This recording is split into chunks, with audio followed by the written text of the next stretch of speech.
Paula. Welcome to my channel, or welcome back if you've been here before. Today we're going to be trying a new format for me, personally. We'll see how it goes. I also have never used this mic before, so we'll also see how that goes. Hopefully it's doing something.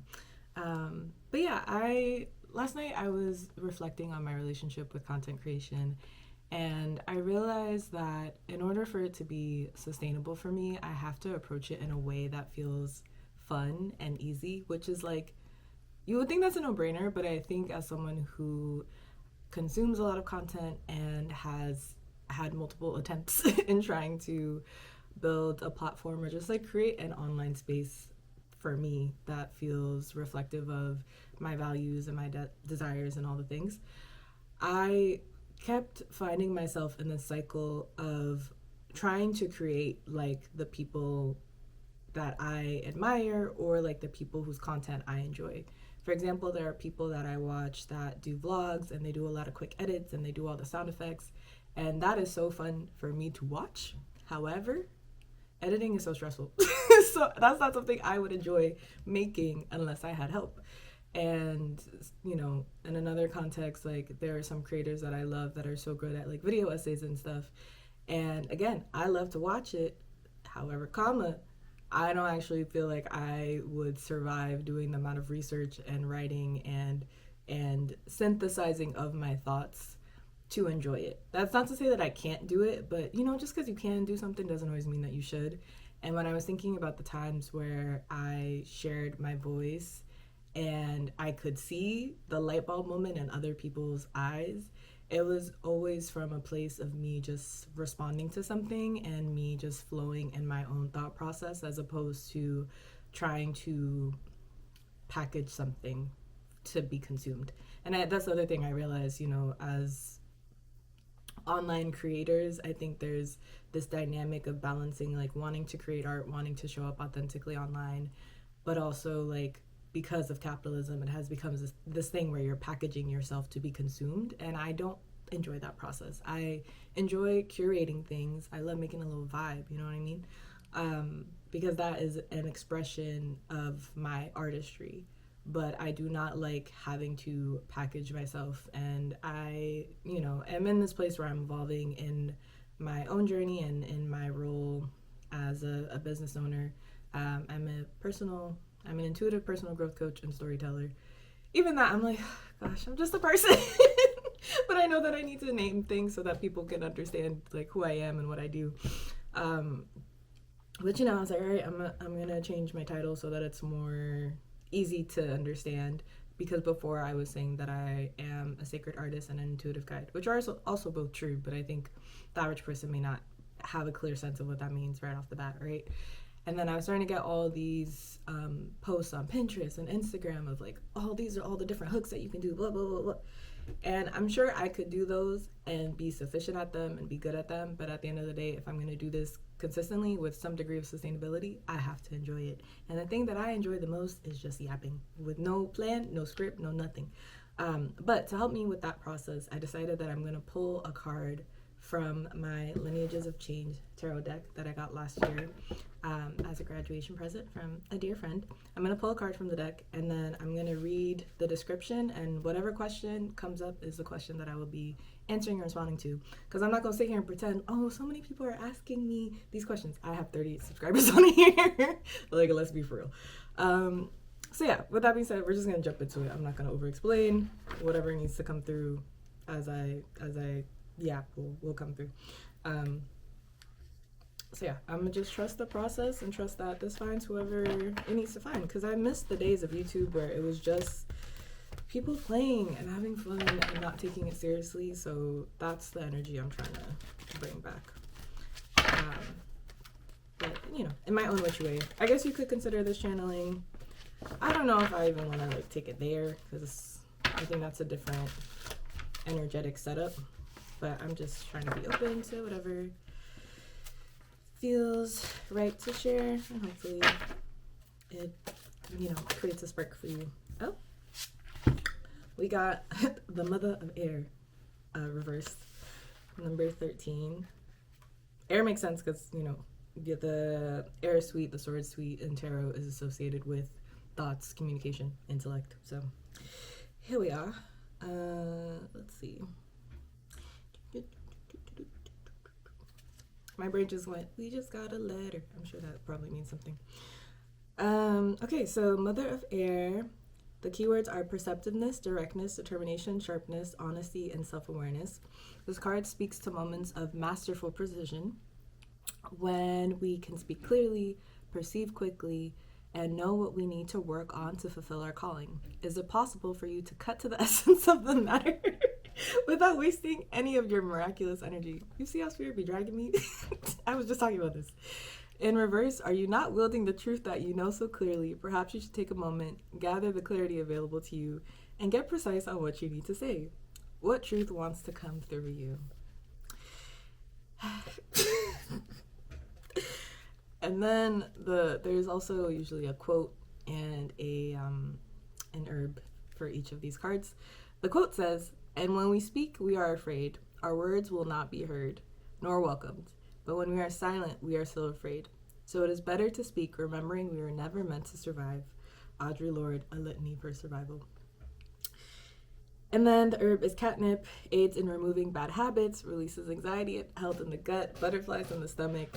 And then it says brew as tea or use in the bath, infuse in apple cider vinegar for a tonic, or in witch hazel as skin wash, add to dream pillows.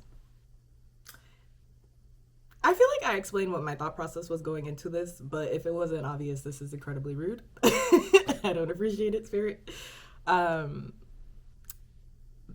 yeah, I think particularly with the quote being Audre Lorde, like I love Audre Lorde, and there's still so much of Audre Lorde and her work that I'm still digesting. But I remember very distinctly the first moment that I was introduced to her. It was because I saw Brittany Packnett Cunningham as a keynote speaker when I was in school, and she read a quote by Audre Lorde as part of her talk. And it honestly might have been this quote, if not another one. It was either this quote or the quote around like the master's tools will not dismantle the master's house. But either way, this is a quote that I've come back to time and time again, so I don't think it's a coincidence that this came up today. And yeah, even like the idea of like what truth wants to come through you. And again, it came up reverse, right? So it's like the question being, are you not wielding the truth that you know so clearly? There have been so many moments in my life where I became so afraid of saying the thing that I wanted to say because I knew the reaction I would get, or I thought I knew the reaction I would get. That's the other thing. I think, dealing with anxiety and sometimes the way my brain can work, it is telling me, oh, this is definitively what is going to happen if you do X, Y, Z. And oftentimes that's not the case. Sometimes it is, and I don't want to invalidate my own pattern recognition ability. And, just my awareness of like the way that the world works. But there are some moments where it's very easy to get stuck in I did this before in the past and I know how that went, and therefore if I do this again, I know it's going to create the same outcome. Like that's how our brains kind of move through things without accounting for the fact of like being in a different circumstance, in a different environment, with a different skill set, maturing and all the things. But yeah, growing up, there were definitely a lot of moments where I just said something and either I got a negative reaction or just I got a reaction that was more intense than I knew how to handle or hold. Even in the context of me wanting to create in this way, it only came to mind because, again, the times where I could literally see people having a light bulb moment in response to me was always in the context of me just saying something that felt very naturally to me because it felt true to me. And it's hard to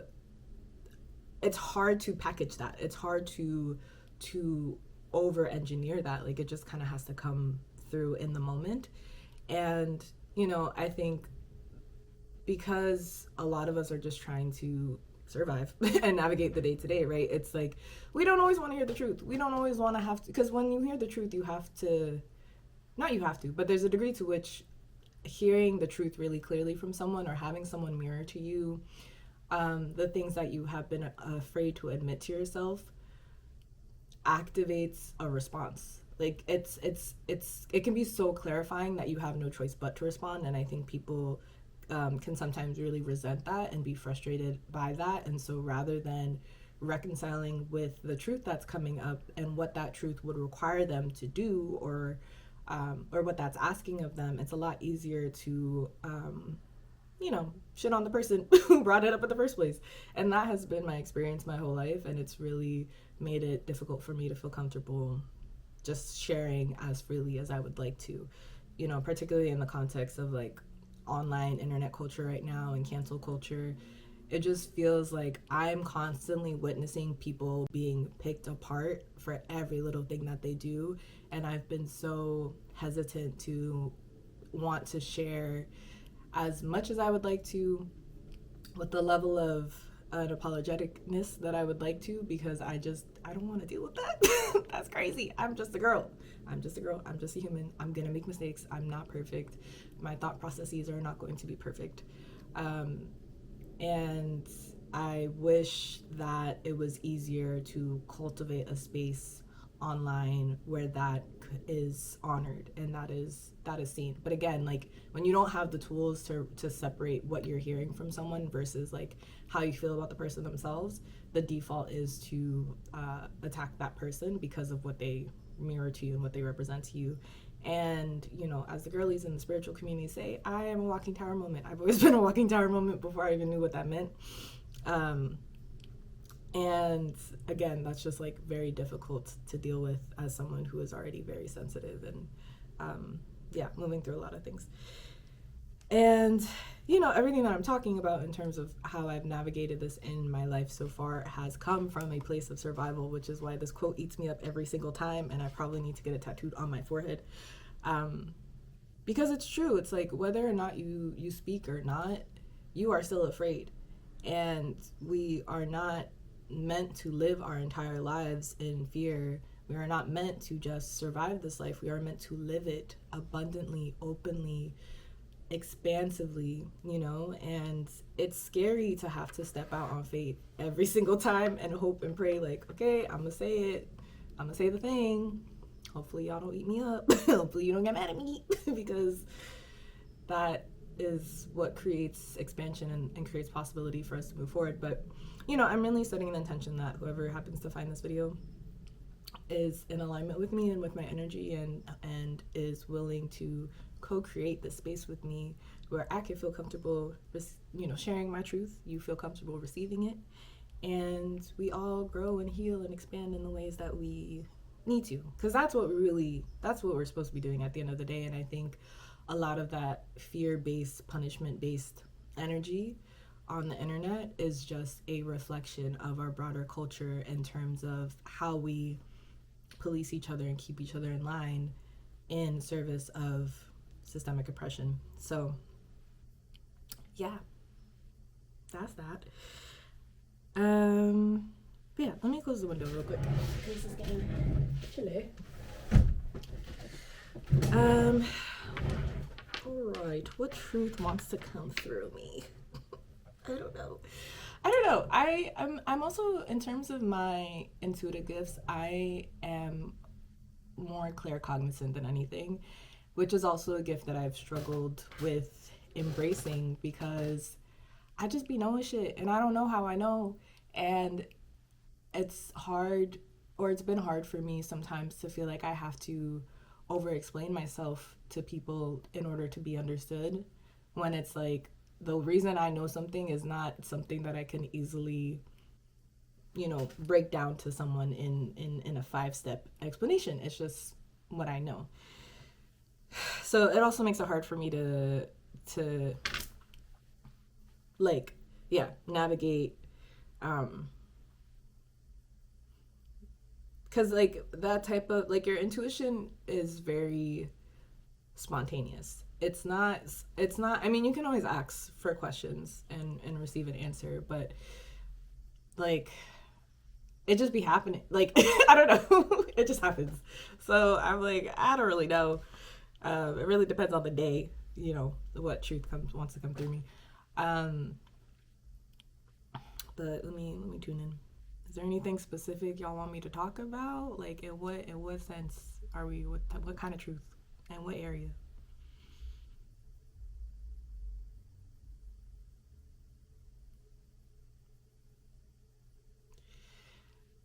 What's coming through is to talk about love and connection and the importance of connection. Also, I don't know how much storage I have on my SD card, so we'll see how far I get. Um, so if I don't get to say a proper closeout, just know I ran out of space. So yeah, what came through was talking about love and connection.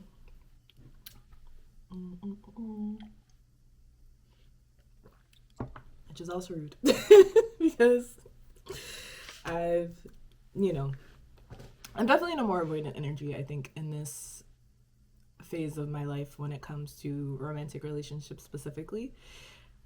Again, because of the culture that we exist in right now, I think that for me to find someone that I would be romantically interested in enough to want to be vulnerable and honest with them, it would take a lot. It would take a lot. There would have to be a lot of boxes checked. So in interim, since that's not something that I can really control when or how that happens, I've just kind of been like, well, I'm on my business. I'm gonna focus on what I can't control in the relationships that I have. But it's a both and type of thing. Like there is a degree of openness and open heartedness that you need to have to call someone into you, while also being boundaried in terms of like what you do and do not entertain. But in the broader context of things, and how I think about love, I guess is what I will talk about. I love love. I'm a lover girl.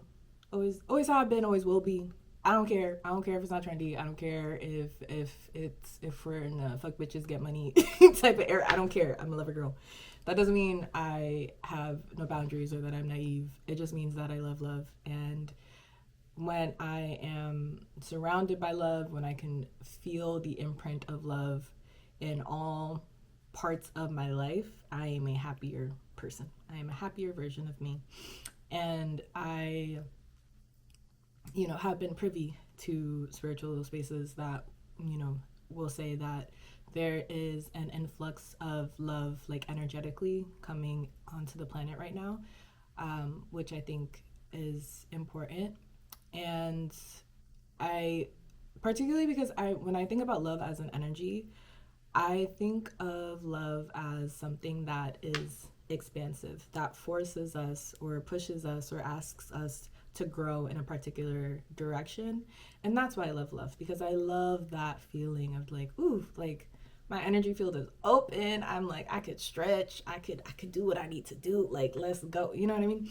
And so when I have moments in my day or in my week that I feel really loved and supported, that is the feeling that I get. And so I'm consistently trying to tap into that energy because it's such a powerful thing. Like I genuinely am always so humbled by the amount of love that I have been able to experience, that I will continue to experience just in my friendships alone.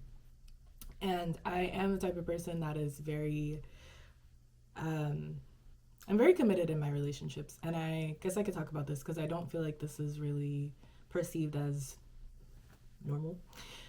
But what's normal anyway, right? But ever since I was young, like I've always felt love really deeply. And initially that was really focused on like my family and my friends. And it still is to an extent. Like I think we are kind of conditioned to see romantic relationships as the only space that we should pour our love and attention and devotion into. But for me, any person that is like actively part of my life is someone that I'm putting in the same amount of consideration and thought into in terms of how I care for them and how I show up for them. And I think unfortunately because love and care and nurturing are things that are coded as feminine in our society, and because of how patriarchy works, I think a lot of people don't recognize the amount of effort and labor and skill that it takes to care for someone well and to do it consistently. And so, I think we have the opportunity to start to reshape how we think about love, how we relate to love, and how we love ourselves, each other, our community. And I think that is going to be a big part of the fuel energetically that allows us to create a better world, right? Because so much of how our world is structured right now is based on fear and and hate, and those feelings are constrictive. When you are experiencing fear, it narrows the realm of what is possible, right? Even on a nervous system level, when you think about fight or flight, you're not operating within, there's a theory called polyvagal theory, where you have your window of tolerance and then you are either hyper aroused or hypo aroused, and which is another way of saying you're in fight or flight. And so when you're in your window of tolerance, when you're grounded, when your nervous system is coherent, that is the space where you're able to be expansive, where you're able to be open to new ideas, where you're able to be creative.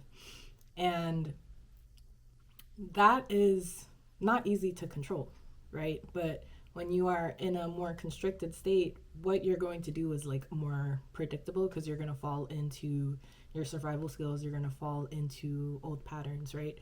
And so our society today is really structured and benefits deeply from us being in survival mode, to go back to the quote, um, and and moving in a way that is predictable and yeah, just like fearful, right? And so moving from a place of love acts us and allows us to be really expansive, and that just creates so much possibility. And that is why I love love, because it allows me to have this very deep belief that I can always show up as a, I don't want to say like different version of myself or new version of myself, but yeah, it just like creates so much room for possibility. And I think it allows me to see the possibility and potential in myself. And so inherently that means that I'm also always constantly seeing the potential and possibility in other people and in our communities and in our society. And that is what keeps me going. And that's a big part of why I do the work that I do and why I'm working on the program that I'm working on, which, as like a quick overview, the program I'm working on is called Reclamation Studio, and it uses astrology and energy work to support you in reclaiming your life and your relationship with yourself. And what I mean by that is, so much of how we show up in the world is pre-programmed into us from such a young age. Your attachment style, how you respond to conflict, how you respond to stress, what you desire for yourself, right? We're being fed messages constantly for our entire childhood about who we should be and how we should show up in the world. And when I've been an energy worker for 5 years, and then I started to learn about astrology maybe like a year before that, and really dug into it more so in the past 2 years in terms of like reading other people's birth charts and stuff. But when I really locked in on astrology, I was like, oh, everything is here. Like this is the blueprint. If there's ever been a point in my life where I wanted a blueprint, it's right here.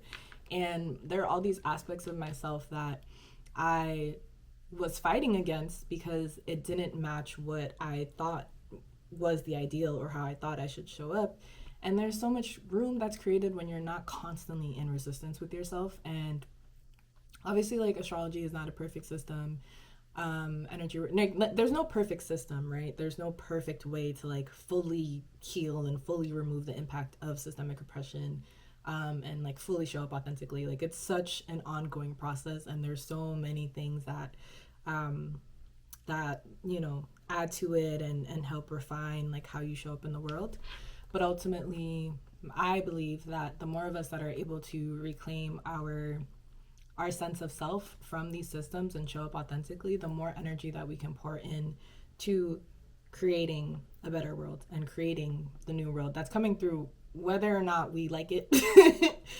there's a void that's being created, and we have to fill it intentionally. And that's really what I feel passionately about. That's what my work is about. So right now I'm doing a workshop series with that method, and then I'm planning on launching the full program later in the year. But yeah, I really love astrology. I really love energy work. And I'm now overthinking saying that astrology is not perfect, because I'm like, maybe it is perfect. I don't know. Perfect is boring anyway. Like, anyway. Also, I tend to work with people who are recovering perfectionists and people pleasers, if that resonates with you. But beyond that, I really don't know. And that's the other thing that I'm like, ugh, I gotta figure this out and package and blah, blah, blah. But I'm like, I don't fucking know. However you identify, if you identify with my energy, you are welcome. That's all that matters to me.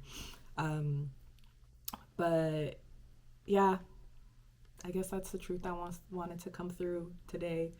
To be honest with you, I don't really know what I'm doing. Like, I do and I don't at the same time, and I think there is a beauty in that. And my intention is to be open to be seen trying in public, which scares me. I have a fear of being perceived. We're working through it. So yeah, if you happen to find this video and watch this far, I really appreciate it. Thank you for listening to me ramble about love and truth and all the things. It sounds like someone's playing bagpipes. I don't know if you can hear that. Anyway, that's probably my cue to go. Thank you for watching. I'm not even gonna make no promises. I don't know if I'm gonna do this again. We'll see. But thank you for watching. We'll see what this becomes. And I invite you to be part of that journey. If you like this video, please subscribe. I also have an Instagram, same handle, Paula__me. And I will see you on the internet somewhere. Bye.